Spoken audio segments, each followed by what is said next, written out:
ನೀವ್ ಹೇಳ್ತೀರಾ ಬಳ್ಳಾರಿ ಗಲಾಟೆನಲ್ಲಿ ನನ್ನನ್ನ ಹತ್ಯೆ ಮಾಡೋದೇ ಅವ್ರ ಪ್ಲಾನ್ ಆಗಿತ್ತು ಅಂತ. ನಿಮ್ಮ ಜೀವ ತೆಗೆದುಕೊಂಡು ಬಳ್ಳಾರಿಯಲ್ಲಿ ರಾಜಕೀಯ ಮಾಡುವಂತದ್ದು ಯಾರಿಗಿದೆ? ಯಾರಿಗೆ ನಿಮ್ಮ ರಕ್ತ ಬೇಕಾಗಿದೆ? ನಿಮ್ಮ ವೈರಿ ಯಾರು ಬಳ್ಳಾರಿನಲ್ಲಿ? ನೋಡಿ, ಇವತ್ತಮ್ಮ ನಿಮಗೆ ಈ ಹಿಂದೆ ಒಂದು ದೊಡ್ಡ ರಾಜಕೀಯ ಕುಟುಂಬ ಇತ್ತು. ಅವ್ರ ಹೆಸರು ಹೇಳೋದಕ್ಕೆ ನಾನು ಇಷ್ಟಪಡಲ್ಲ. ಇವತ್ತು ಅವರು ಟೋಟಲ್ ಒಂದು ರಾಜಕೀಯ ಮುಗಿದೋಗ್ಬಿಟ್ಟು ಲೋ ಪ್ರೊಫೈಲ್ ಅಲ್ಲಿ ಸಣ್ಣ ಪುಟ್ಟದಾಗಿ ಇವತ್ತು ಅವರು ಬದಲಾಗಿದ್ದಾರೆ. ಆದ್ರೆ ಬದಲಾಗದೆ ಹೋಗಿರುವಂತದ್ದು ಈ ಕುಟುಂಬ. ಯಾರು? ನಾರಾ ಭರತ್ ರೆಡ್ಡಿ ಮತ್ತು ಅವರ ತಂದೆ ನಾರಾ ಸೂರ್ಯನಾರಾಯಣ ರೆಡ್ಡಿ ಅವರು ತಾವು ಹೇಳಿದ್ರಲ್ಲ, ನಿಮ್ ಪ್ರಾಣ ತಕ್ಕೊಂಡ್ಬಿಟ್ಟು ಅವ್ರಿಗೇನು ಲಾಭ ಆಗ್ಬಹುದು ಅಂತೇಳಿ. ಅವ್ರಿಗೇನಾಗಿದೆ, ಜನಾರ್ದನ್ ರೆಡ್ಡಿ ಬಳ್ಳಾರಿ ನಗರಕ್ಕೆ ಸೀಮಿತ ಆಗಿರುವಂತದ್ದಲ್ಲ. ಇಡೀ ಕಲ್ಯಾಣ ಕರ್ನಾಟಕ, ಉತ್ತರ ಕರ್ನಾಟಕ ಭಾಗದಲ್ಲಿ ನನಗೇ ಆಗಿರುವಂತಹ ಒಂದು ವಿಷಯದಲ್ಲಿ ಒಂದು ಕನಿಷ್ಠ ಒಂದು 15-20 ಮಂದಿ MLAಗಳು ನನ್ನ ಒಂದು ಇದರಲ್ಲಿ ಗೆಲ್ಲುವಂತ ಒಂದು ಅವಕಾಶ ಇರುವಂತ ಕ್ಷೇತ್ರಗಳಿದೆ. ಇವತ್ತಿಲ್ಲಿ ಪಕ್ಷ ಅನ್ನೋದು ಬಹಳ ಮುಖ್ಯ, ಪಕ್ಷದ ಕಾರ್ಯಕರ್ತರು ಅಷ್ಟೇ ಮುಖ್ಯ, ಅದರೊಟ್ಟಿಗೆ ಒಬ್ಬ ಲೀಡರ್ ಕೂಡ ಒಂದಿಷ್ಟು ಮುಖ್ಯನೇ.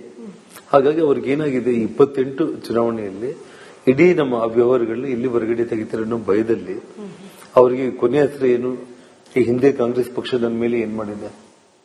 250 ಮಂದಿ ಗಣಿ ಮಾಲೀಕರಲ್ಲಿ ಒಬ್ಬ ಜನಾರ್ದನ್ ರೆಡ್ಡಿನೇ ಅಕ್ರಮ ಗಣಿಗಾರಿಕೆ ಮಾಡಿದ್ದಾರೆ ಅಂತ ಹೇಳಿ ರಾಜಕೀಯವಾಗಿ ನಾವು ಪ್ರಬಲರಾಗಿ ದಕ್ಷಿಣ ಭಾರತದಲ್ಲಿ ಮೊದಲ ಬಿಜೆಪಿ ಸರ್ಕಾರ ಬರೋದಕ್ಕೆ ಇವರು ಕಾರಣ ಅನ್ನುವಂತ ಕಾರಣಕ್ಕೆ ಅವತ್ತು ಸೋನಿಯಾ ಗಾಂಧಿ ಅವರು ಇಡೀ ಕರ್ನಾಟಕ ಕಾಂಗ್ರೆಸ್ ಲೀಡರ್ಸ್ ಎಲ್ಲ ಕೂಡ ಹೋಗಿ ಅವ್ರನ್ನ ಹೇಗಾದ್ರೂ ಮುಗಿಸ್ಲೇಬೇಕು ಅಂತ ಹೇಳಿ ಸಿಬಿಐ ಮೂಲಕ ನನ್ನ ಬಂಧಿಸಿ ನನಗೆ ಎಷ್ಟೆಲ್ಲ ಹಿಂಸೆ ಕೊಟ್ಟರು, 4 ವರ್ಷ ಜೈಲಲ್ಲಿಟ್ಟು ಅನ್ನೋದನ್ನ ತಾವು ನೋಡಿದರೆ.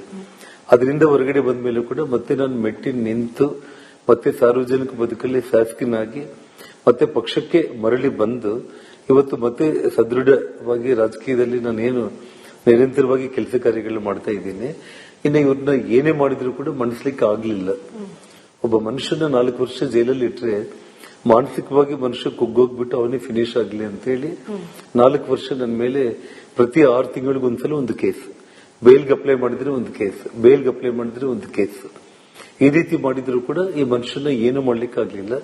ಕೊನೆಯ ಹೆಸರ ಅಂದ್ರೆ ನೋಡಿ, ಇವಾಗ DK ಶಿವಕುಮಾರ್ ಅವರು, ಇವನು ನಾರಾ ಭರತ್ ರೆಡ್ಡಿ ಕ್ರಿಮಿನಲ್, ಅವ್ರ ಅಪ್ಪ ಕ್ರಿಮಿನಲ್, ಅದು ಬಿಡ್ಬಿಡೋಣ ನಾವು. ಅವ್ರ ಬಗ್ಗೆ ಬಳ್ಳಾರಿ ಜಿಲ್ಲೆ ಜನರು ಗೊತ್ತಿದೆ. ತಾವು ಸಾರ್ವಜನಿಕರಲ್ಲಿ ಹೋದ್ರೆ ಪಬ್ಲಿಕ್ ಹೇಳ್ತಾರೆ ನಿಮಗೆ. ಆದ್ರೆ DK ಶಿವಕುಮಾರ್ ಈ ರಾಜ್ಯದ ಉಪಮುಖ್ಯಮಂತ್ರಿಯಾಗಿ ಮುಖ್ಯಮಂತ್ರಿ ಆಗ್ಬೇಕಂತ ಬಯಸ್ತಾ ಇರುವಂತವ್ರು ಆಗ್ಬೋದು ಕೂಡ. ಅವ್ರೇನು ಸಿದ್ದರಾಮಯ್ಯನ ಹಾಕಿ ನುಗ್ಗಿ ಕೆಳಗೆ ಹಾಕಿ ಹೋಗ ಸೀಟಲ್ಲಿ ಕೊಡ್ತಾರೆ. ರೌಡಿಸಂ ಮಾಡೋದ್ರು ಕೂಡ ಅದ್ರ ಬಗ್ಗೆ ಏನು ಅನುಮಾನ ಏನಿಲ್ಲ. ಅವ್ರು ಮಾತಾಡಿದ ಮಾತುಗಳೇನು? ಅಮೆರಿಕದಿಂದ ಸೆಕ್ಯೂರಿಟಿ ತಗೊಂಡ್ ಬರ್ಲಿ, ಚೈನಾದಿಂದ ಸೆಕ್ಯೂರಿಟಿ ತಗೊಂಡ್ ಬಂದ್ರೆ ಕಾನೂನು ಪ್ರಕಾರ ಒಬ್ಬ ಉಪಮುಖ್ಯಮಂತ್ರಿ ಒಂದು ಒಳ್ಳೆ ಹುದ್ದೆಯಲ್ಲಿ ಇದ್ಕೊಂಡ್ಬಿಟ್ಟು, ಸಂವಿಧಾನಾತ್ಮಕ ಹುದ್ದೆಯಲ್ಲಿ ಇದ್ಕೊಂಡ್ಬಿಟ್ಟು ಈ ಮಾತನ್ನ ಅವರು ಮಾತಾಡ್ತಾರೆ ಅಂತಂದ್ರೆ ಅರ್ಥ ಏನಿದೆ? ಜೊತೆಗೆ ಮತ್ತೆ ಬಳ್ಳಾರಿಗೆ ಬಂದು ಜನಾರ್ದನ್ ರೆಡ್ಡಿಗೆ ಆಕ್ಷನ್ ಮಾಡಿ ತೋರಿಸಿದ್ದಾರೆ. ಇಲ್ಲಿ ಬಿದ್ದಿದ್ದೇನಾ, ಇಲ್ಲಿ ಬಿದ್ದಿದ್ದೇನಾ, ಎಲ್ಲಿ ಬಿದ್ದಿದೆ ಅಂದ್ರೆ ಅದ್ರ ಅರ್ಥ ಏನು? ಇಲ್ಲಿ ಬಿದ್ರೆ ಮನುಷ್ಯ ಪ್ರಾಣ ಕಳ್ಕೊಳ್ಳೋದಿಲ್ಲಮ್ಮ. ಅಂದ್ರೆ ಈ ರಾಜ್ಯದ ಉಪಮುಖ್ಯಮಂತ್ರಿ, ಮುಖ್ಯಮಂತ್ರಿ ಆಗೋ ಒಬ್ಬ ವ್ಯಕ್ತಿನೇ ಈ ರೀತಿ ಒಬ್ಬ ಕ್ರಿಮಿನಲ್ ಶಾಸಕನ ಬೆನ್ನಿಂದಿಗೆ ನಿಂತು ಮಾತಾಡಿದ್ರೆ ಪೊಲೀಸರಿನ ಇನ್ವೆಸ್ಟಿಗೇಷನ್ ಹೇಗೆ ಮಾಡ್ತಾರೆ? ಹಾಗಾಗಿ ಪ್ರಾಣ ತಕ್ಕೊಳ್ಳುವಂತ ಒಂದು ವಿಷಯದಲ್ಲಿ ನಾರಾ ಭರತ್ ರೆಡ್ಡಿ ಫ್ಯಾಮಿಲಿಗೆ ಎಷ್ಟು ಇಂಪಾರ್ಟೆಂಟ್ ಆಗಿತ್ತು, ಇವತ್ತು DK ಶಿವಕುಮಾರ್ ಅವರು ಕೂಡ ಅದನ್ನೇ ಬಯಸಿದ್ರ. ಇಲ್ಲಿ ತಗಲಿದೆ ಅನ್ನುವಂಥದ್ದು ಈ ರಾಜ್ಯವನ್ನ ಆಳುವಂತ ಒಬ್ಬ ಉಪಮುಖ್ಯಮಂತ್ರಿ, ಕಾಂಗ್ರೆಸ್ ಪಕ್ಷದ ಅಧ್ಯಕ್ಷ. ಸೊ ಇಡೀ ಕಾಂಗ್ರೆಸ್ ಪಕ್ಷದ ಹುನ್ನಾರ ನನ್ನ ಮೇಲೆ ಮೊದಲ ಬಿಜೆಪಿ ಸರ್ಕಾರ ಬಂದಾಗ್ಲಿಂದ ಕೂಡ ಅವರು ಒಂದಲ್ಲ ಒಂದು ಕಾರಣಗಳಿಗೆ ನನಗೆ ಈ ರೀತಿ ಹಿಂಸೆಯನ್ನು ಕೊಟ್ಟು ಕೊನೆಗೆ ಇವನ್ನ ಏನ್ ಮಾಡಿದ್ರು ಕೂಡ ಆಗ್ತಾ ಇಲ್ಲ. ಇನ್ನ ಪ್ರಾಣನೇ ತೆಗಿಬೇಕನ್ನುವಂತ ಒಂದು ಉದ್ದೇಶದಲ್ಲಿ ಬ್ಯಾನರ್ ಅನ್ನೋದು ಒಂದು ನೆಪ. ಅಂದ್ರೆ ಇದು ಇಡೀ ಕಾಂಗ್ರೆಸ್ ಮಾಡಿರೋ ಸಂಚು ಅನ್ಸುತ್ತಾ, ಅಥವಾ ನಾರಾ ರೆಡ್ಡಿ, DK ಶಿವಕುಮಾರ್ ಅವರು ಮಾತಾಡ್ತಾ ಇದ್ರೆ ತಮಗೇನ್ ಅನ್ಸುತ್ತೆ ಹೇಳಿ ನನಗೆ? ಅಂದ್ರೆ ನೇರ ಆರೋಪ DK ಶಿವಕುಮಾರ್ ಅವ್ರದೇ ಸಂಚು ಅಂತ. ಸಿದ್ದರಾಮಯ್ಯ ಅವರು ಅವ್ರು ಏನೇ ಮಾತಾಡ್ಲಿ, ಒಂದು ಜನಾರ್ದನ್ ರೆಡ್ಡಿ ಪ್ರಚೋದನೆ ಮಾಡಿದ್ರು ಅಂದ್ರೆ ಪ್ರಚೋದನೆ ನನ್ ಮನೆಗೆ ನೀವು ಬಂದ್ರ, ನಿಮ್ ಮನೆಗೆ ನಾನ್ ಬಂದ ಪ್ರಚೋದನೆ ಮಾಡ್ಲಿಕ್ಕೆ? ನನ್ ಮನೆ ಮುಂದೆ ಬಂದಿದ್ದು ತಾವು, ನನ್ ಮನೆಗೆ ಬ್ಯಾನರ್ ಕಟ್ಟಿ ಜಗಳ ತಕೊಳ್ಳಿಕ್ಕೆ ಅಂತ ಹೇಳಿ ಬಂದಿದ್ದು ತಾವು. ನಾನು ಲೀಗಲ್ ಆಗಿ ಮಧ್ಯಾಹ್ನ 2:30 ಅಷ್ಟೊತ್ತಿಗೆ ಬ್ಯಾನರ್ ನಮ್ಮ ಮನೆ ಪ್ರಿಮಿಸಸ್ ಒಳಗೆ ಕಟ್ಟಿದ್ದಾರೆ ಅಂತ ಹೇಳಿ ಪೊಲೀಸರಿಗೆ ನಾನು ಇನ್ಫಾರ್ಮ್ ಮಾಡಿದೆ. ಸೊ ಪೊಲೀಸರು ಬಂದು ಮನೆ ಕಾಂಪೌಂಡ್ ಒಳಗಡೆ ಇವರು ಕಟ್ಟಿದ್ದಾರೆ ಅಂತ ಹೇಳಿ ಕನ್ಫರ್ಮ್ ಆದ್ಮೇಲೆನೆ ಯಾವುದೇ ಮುನ್ಸಿಪಾಲಿಟಿ ಪರ್ಮಿಷನ್ ಇಲ್ದಾಗೇನೆ ದೌರ್ಜನ್ಯವಾಗಿ ಬಂದು ಮಾಡಿದ್ದಾರೆ ಅಂತ ಹೇಳಿ ಮಹಾಂತೇಶ್ ಅಂತ ಹೇಳಿ ಸರ್ಕಲ್ ಇನ್ಸ್ಪೆಕ್ಟರ್ಗೆ ನನ್ನ ಆಪ್ತರು ಫೋನ್ ಮಾಡಿ ಕಾಲ್ ಮಾಡಿದಾಗ ತಕ್ಷಣ ಇಬ್ಬರು ಪೊಲೀಸ್ ಕಾನ್ಸ್ಟೇಬಲ್ಸ್ ಕುಮಾರ್ ರೆಡ್ಡಿ ಮತ್ತು ವೀರೇಶ್ ಅಂತ ಇಬ್ಬರು ಪೊಲೀಸರು ಸ್ಥಳಕ್ಕೆ ಬಂದು ಬ್ಯಾನರ್ ತೆರವುಗೊಳಿಸಿದ್ರು. ನಾರಾ ಭರತ್ ರೆಡ್ಡಿ ಅವರ ಆರೋಪ ಏನು ಅಂದ್ರೆ, ಬ್ಯಾನರ್ ಕಟ್ಟಿದ್ದಾರೆ ನನ್ನ ಮನೆ ಮುಂದೆ ಅಂತ ಜನಾರ್ದನ ರೆಡ್ಡಿ ಅವರೇ ಅಥವಾ ಅವ್ರ PA ನನಗೊಂದು ಫೋನ್ ಮಾಡಿದ್ರೆ ಸಾಕಿತ್ತು, ನಾನು ತೆರವು ಮಾಡ್ತಿದ್ದೆ. ಇದು ಇಷ್ಟು ದೊಡ್ಡ ಮಟ್ಟಕ್ಕೆ ಹೋಗೋ ಅವಶ್ಯಕತೆ ಇರಲಿಲ್ಲ. ಆದ್ರೆ ಜನಾರ್ದನ ರೆಡ್ಡಿ ಅವರ ಉದ್ದೇಶ ಇದ್ದಿದ್ದೇ ಇದು ದೊಡ್ಡ ಮಟ್ಟಕ್ಕೆ ಹೋಗ್ಬೇಕು, ಅನಾಹುತ ಆಗ್ಬೇಕು ಅಂತ ಅವರೇ ಪ್ರಚೋದನೆ ಕೊಟ್ರು ಅನ್ನೋದು ನಾರಾ ಭರತ್ ರೆಡ್ಡಿ ಅವರ ನೇರ ಆರೋಪ. ಆ ಪ್ರಶ್ನೆಗೆ ಇದೇ ಉತ್ತರಮ್ಮ. ಇವತ್ತು ಟೆಲಿಫೋನ್ ನೀವೇ ತೆಗ್ಸಿದ್ರಿ, ನೀವೇ ಕಾಲ್ ಮಾಡಿ ತೆಗ್ಸಿದ್ರಿ. ಟೆಲಿಫೋನ್ ಎವಿಡೆನ್ಸ್ ಗಳಿದೆ, ಪೊಲೀಸರೇ ಬಂದಿದ್ದಾರೆ ಸ್ಥಳಕ್ಕೆ. ಪೊಲೀಸರು ಇವಾಗ ನಮ್ಮಿಂದ ಪೊಲೀಸರಿಗೆ ಫೋನ್ ಹೋಗಿದ್ದು ರೆಕಾರ್ಡ್ ಇದೆ. ಪೊಲೀಸರು ಇಲ್ಲಿಗೆ ಬಂದು ತೆರವುಗೊಳಿಸಿ ಮತ್ತೆ ನಾವು ಇಲ್ಲೆಲ್ಲ ಕ್ಲಿಯರ್ ಮಾಡಿದ್ವಿ ಸರ್ ಅಂತ ಹೇಳಿ ಹೇಳಿದ್ದು ರೆಕಾರ್ಡ್ ಇದೆ. ಎಲ್ಲ ಪ್ರತಿಯೊಂದು ಆನ್ ರೆಕಾರ್ಡ್. ಅದಕ್ಕೆ ನಾನು ಈ ಕ್ರಿಮಿನಲ್ಸ್ ಹಿಂಗೆಲ್ಲ ಮಾಡ್ತಾರೆ ಅಂತ ಹೇಳಿ ನಾನು ಪ್ರತಿಯೊಂದು ಕೂಡ ಪೊಲೀಸರಿಗೆ ನಾನು ಇಂಟಿಮೇಷನ್ ಕೊಟ್ಟು ಪೊಲೀಸರ ಸಮಕ್ಷಮದಲ್ಲೇ ಆ ಬ್ಯಾನರ್ ನೀವು ಮಾಡಿದ್ದು ತಪ್ಪು, ಅವ್ರ ಪ್ರಿಮಿಸಸ್ ಒಳಗಡೆ ಹಾಕಿದ್ದೀರಿ ಅಂತೇಳಿ ಅವ್ರು ತೆಗೆದಾಕಿದ್ದು. ಸೊ ಇನ್ನೇನು ಪ್ರಾಬ್ಲಮ್ ಕ್ಲಿಯರ್ ಆಯ್ತಲ್ಲ ಅಂತ ನಾವು ಅನ್ಕೊಂಡಿದ್ದು. ನನಗೆ ಫೋನ್ ಮಾಡ್ತೀನಿ ನಾನೇ ತೆಗಿತೀನಿ ಅಂತ ಹೇಳೋದು ಬೇಡ, ಪೊಲೀಸರೇ ಬಂದು ಮಧ್ಯಾಹ್ನ 2ವರೆಗೆ ಬ್ಯಾನರ್ ತೆಗೆದಾಕಿದ್ದಾರೆ.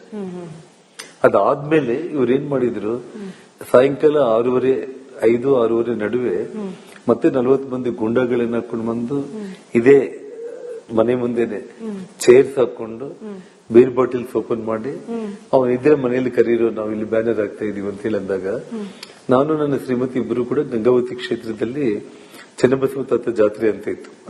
ಆ ಜಾತ್ರೆ ಮುಗಿಸ್ಕೊಂಡು ಬರೋ ಟೈಮ್ನಲ್ಲಿ ನಾನು ಕಂಪ್ಲಿ ಆಜುಬಾಜು ಇರೋ ಟೈಮ್ನಲ್ಲಿ ಫೋನ್ ಬಂದ ತಕ್ಷಣ ಮತ್ತೆ ನಾನು ಪೊಲೀಸರಿಗೆ ಇಂಟಿಮೇಷನ್ ಕೊಟ್ಟಿದ್ದೆ. ಇಲ್ಲಿ ಹೋದ್ರೆ ಪೊಲೀಸರಲ್ಲಿ ಬರೋ ಅವಕಾಶನೇ ಇರ್ತಿದ್ದಿಲ್ಲ. ಆ ಗಲಾಟೆ ಟೈಮ್ಗೆ ಸಿಟಿ DSP, ಸರ್ಕಲ್ ಇನ್ಸ್ಪೆಕ್ಟರ್ಗಳು ಎಲ್ಲರೂ ಬಂದ್ರು ಇಲ್ಲಿಗೆ. ನಾನು ಗಂಗಾವತಿಯಿಂದ ಬರೋದ್ರೊಳಗಡೆ ಪೊಲೀಸರ ಸಮಕ್ಷಮದಲ್ಲೇ ಫೈರಿಂಗ್ ಸ್ಟಾರ್ಟ್ ಮಾಡಿದ್ರು. ಆ ಪ್ರೈವೇಟ್ ಗನ್ಮ್ಯಾನ್ಗಳ ಜೊತೆ ನಾನು ಬಂದು ಕಾರಲ್ಲಿ ಇಳಿತಾ ಇದ್ದೇನೆ. ಶ್ರೀರಾಮುಲವರು ಅಷ್ಟೊತ್ತಿಗೆ ಹೋಗಿ ಅವ್ರನ್ನ ಕನ್ವಿನ್ಸ್ ಮಾಡ್ತಾ ಇದ್ದಾನೆ, ಮನೆ ಮುಂದೆ ಬಂದು ನೀವು ಈ ರೀತಿ ಜಗಳ ಮಾಡೋದು ಸರಿಯಲ್ಲ ಅಂತ ಹೇಳಿ ನಿಮಗೆ ವಿಡಿಯೋಸ್ ಕೂಡ ಇದೆ. ಅಲ್ಲೇನ್ ಶ್ರೀರಾಮುಲು ಕೈಯಲ್ಲಿ ಕತ್ತಿ ಅಥವಾ ಗನ್ನು ತಗೊಂಡೋಗಿ ಮಾತಾಡಿಲ್ಲ.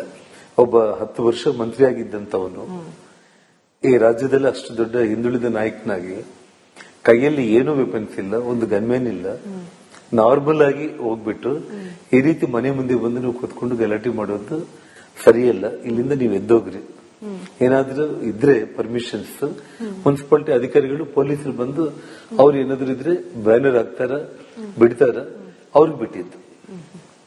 ಇವಾಗ ನಿಮ್ಗೆ ನಿಜವಾಗ್ಲೂ ಕೂಡ ಕಾನೂನು ಪ್ರಕಾರ ಮಾಡೋದಿತ್ತು ಅಂದ್ರೆ ಮುನ್ಸಿಪಾಲಿಟಿ ಅಧಿಕಾರಿಗಳ ಹತ್ರ ನೀವು ಪರ್ಮಿಷನ್ ತಗೊಂಡಿದ್ರೆ ಪೊಲೀಸರನ್ನೇ ಕಳಿಸಿ ಇದೇ MLA ಆಗ್ಬೋದಾಗಿತ್ತಾಗ್ಲಿ. ರೌಡಿಗಳು ಗೂಂಡಗಳನ್ನ, ಪ್ರೈವೇಟ್ ಗನ್ಮ್ಯಾನ್ಗಳನ್ನ, ಬಿಯರ್ ಬಾಟಲ್ಸ್, ಪೆಟ್ರೋಲ್ ಬಾಂಬ್ಸ್ ತಗೊಂಡ್ ಬಂದಿದ್ದಾರೆ ಅಂದ್ರೆ ಇದೆಲ್ಲ ಪ್ರೀ ಪ್ಲಾನ್ಡ್ ಅಲ್ಲಮ್ಮ.